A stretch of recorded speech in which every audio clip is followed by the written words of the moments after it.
Hello, friends. Welcome to Science Talk. I'm your host and resident oceanographer, Jim Hassa. I'm just going to bring to you a couple of quick little abstracts to share with you. These are papers that have recently been accepted for publication, okay, or have just been published. As an example, this one I'm going to talk to you right now, it just was published on the 9th of June of this year. And basically, what's available right now is this little abstract.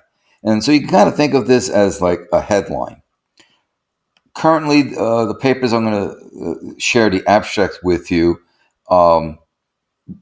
The papers are behind a paywall right now. So unless one has a full subscription to the specific journal, you either don't have access to it, or you have to pay a subscription for a year, or pay on a per basis, for a per article.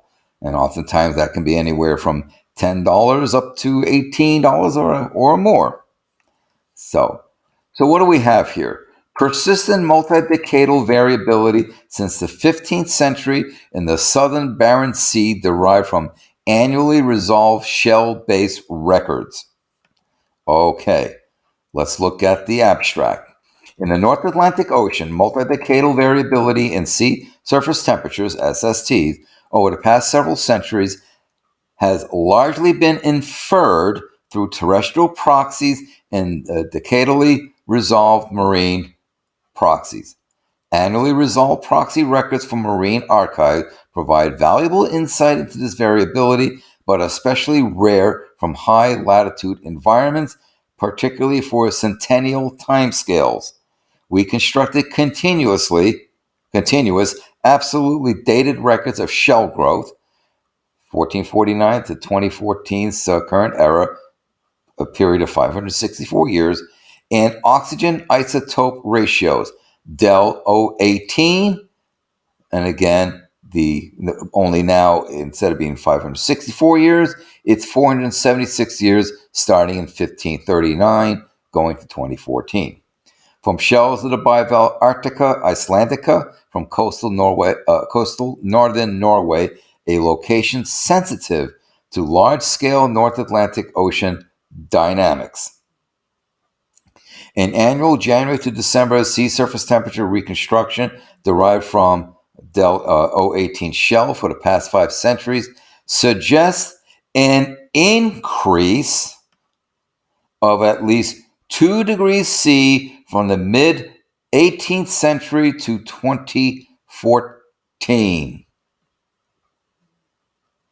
Sea surface temperatures have increased 2 degrees C from the mid 18th century. That's basically, and it goes to 20, that's basically, mid 18th century. That's like 1750. That's what, 270 years or so? 2 degrees C. That's significant when you consider the specific heat of water. The SST reconstruction correlates significantly with instrumental records and with other proxy reconstruction in the southern Barents Sea region. Spectral analysis of the shell growth and isotope records supports evidence for Atlantic multi-decadal variability of a 65 to 80-year periodicity extending into polar and subpolar latitudes for the past 5 centuries. These results provide additional evidence that multi-decadal variability in SSTs are a persistent feature of the North Atlantic marine system. Now, I have discussed with you the North Atlantic Oscillation, the Atlantic, the AMO, so the Atlantic Multi-Decadal Oscillation. Okay, well, this multi-decadal variability, the Atlantic multi-decadal variability, is also the Atlantic multi-decadal oscillation. So I've done videos on those oscillatory systems. You may be interested in checking those out. So let's look at the plain language summary. Ocean temperatures in the North Atlantic over the past 150 years have alternated between relatively warm and cool periods that last around 65 to 80 years. That's the AMO. Much of the evidence of these fluctuations past centuries comes from natural archives on land, tree rings, lake sediments. In our studies, we investigate these fluctuations in the marine environment. In northern Norway, using shells from the ocean quahog clam, Arctica islandica, like trees, these clams produce yearly growth layers in their shells. They live for centuries. That's nice. The growth rate and geochemistry data collected from the growth layers suggest the temperature fluctuation seen across the North Atlantic Ocean, about 65, 80-year period, are also present farther north in the southern Barents Sea to at least about 1750s current era and have likely persisted for at least 5 centuries.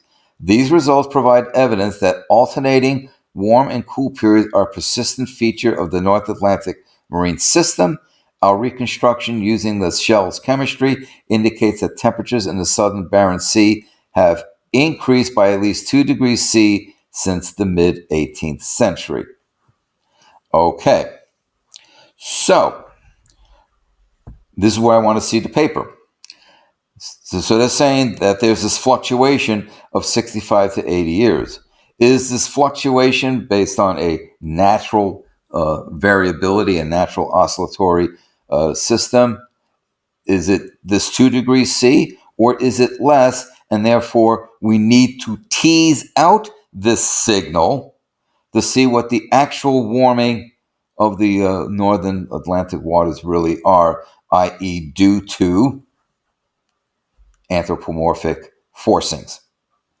So that to me is an important aspect that needs to be questioned here. So what they're basically saying is that, okay, we've got this cyclical aspect that's about 65 to 80 years. So we see the temperatures increase. We see that they warm up, they cool down.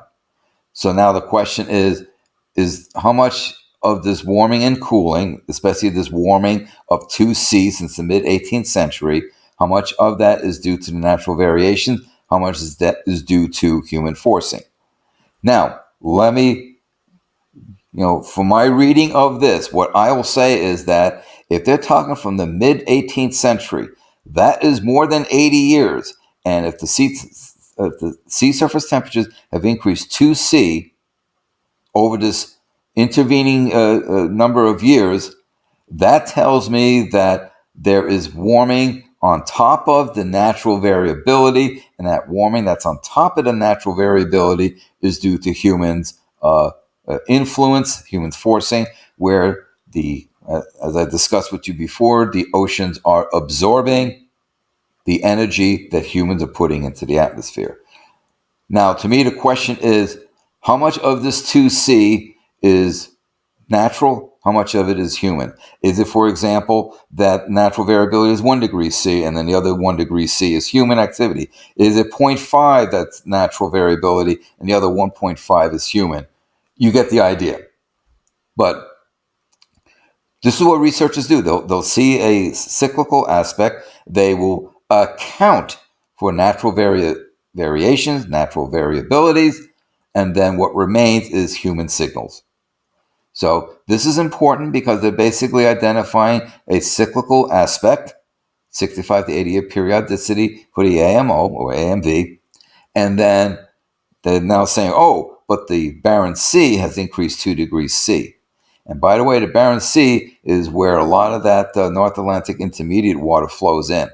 It flows right into that region. Fram Strait, Barents, Southern Barents are right there.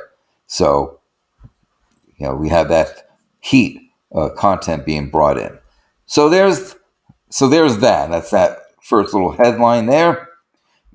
They're saying, okay, we got variability, but we got this warming over, a period that exceeds even if you take the upper end of it, the 80-year periodicity. So they're saying 2C increase, so a steady increase since the mid 18th century. Not like it went up, it went down, and we're seeing an increase in the last 30 years or so.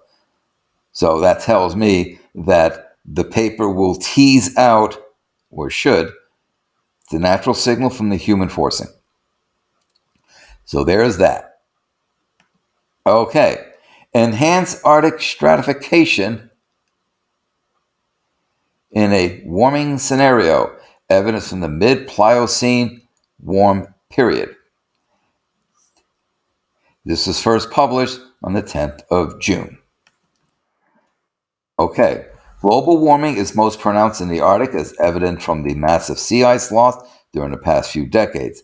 The mid-Pliocene warm period, (MPWP), which is about 3 to 3.0 million years ago, with similar CO2 levels, is the nearest analog for understanding the impact of future global warming. High-resolution studies of relative nutrient utilization and productivity from the Atlantic Arctic Gateway, AAG, can provide insight into the nutrient availability governed by stratification strength during past warm climates.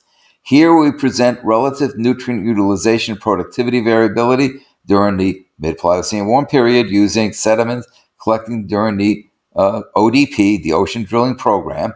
So basically, they're doing isotopic fractionation studies, just like they did on the one I just discussed with you, from the Fram Strait. We find that the relative nutrient utilization was high, implying stronger stratification during warm periods during the MPWP. So, nutrient utilization was high, implying stronger stratification during warm periods. On the flip side of it, nutrient utilization was low, implying weaker stratification during cold periods. Stronger stratification inhibits the nutrient influx from intermediate water depths into the surface, leading to higher utilization of available nutrient that is already trapped in the upper layers. Soon they will be exhausted.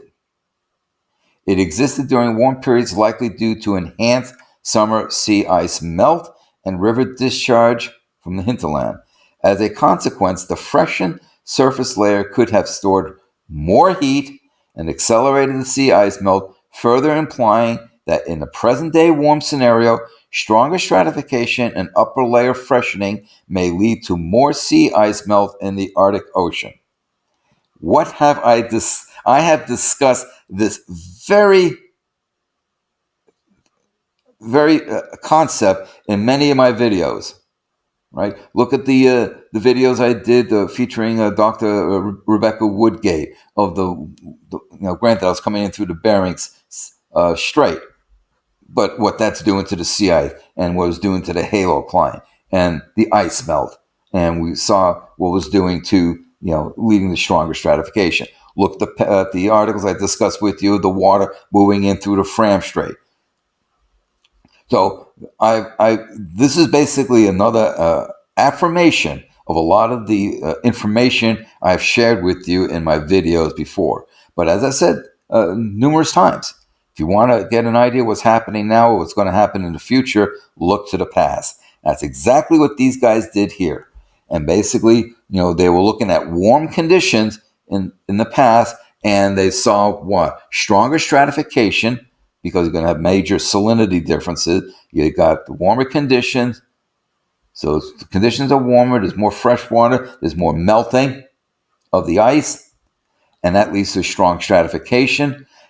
And if you have that strong stratification, you're not going to get that influx of nutrients from below, and most likely the halocline, pycnocline in general. You're not going to get that influx of nutrients from below. So whatever nutrients are in the surface water is going to be utilized, and it's probably going to be utilized down to being exhausted, at which point productivity will tail off. It will reduce. So here's another study basically showing that our understanding of the processes of what's happening in the Arctic is correct. That we now have many studies that are showing similar results, and so our understanding is we have high confidence in our understanding of the mechanism going on in the Arctic Ocean. So just wanted a couple of quick little sort of like headlines here, but there you go.